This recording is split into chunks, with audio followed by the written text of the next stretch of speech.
的全国运动会10月要举办哦。世大运的女子受水的选手齐安，今仔早起是指控讲有2个无参加初选，嘛无前1个月来比赛成绩的选手，竟然比初选的时头2名的选手参加女子全国运动会受水项目。伊讲哦，这真无公平。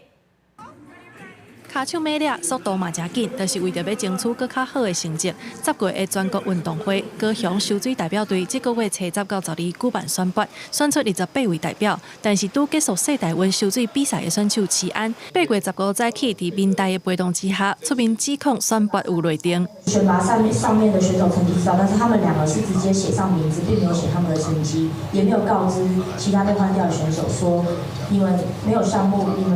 了，因为被其他人。 安插进去。选拔成绩顶头部分项目第1、第2选手的边仔，去互人用手写姓陈甲姓李2个选手的名，加起来上无有10个项目。但是2个人无参加选拔，前1个月来嘛无比赛的成绩，无符合选拔的规则。其中一位选手，他其实是4大运的选手，所以他应该要一起去成都比赛，但是他最后选择没有去，他退赛，等于是没有这个成绩依据，可以入选为高斯代表队。 齐安表示，除了姓陈的选手，另外1位选手是按算用8月18香港公开赛的成绩来送。文化局6月底才另外定条款，让2个人会当符合选拔的资格。对方摕落来的选手无够公平，文化局表示绝对无雷霆。 因应疫情，参考了其他县市的做法，特别兼顾到代表国家到国外参加比赛的选手，以及获得泳协推荐异地训练的选手权益来制定。虽然红点名的2位选手成绩同款优秀，不过看到选拔摕到第1、第2的好成绩，煞袂当参加全运会，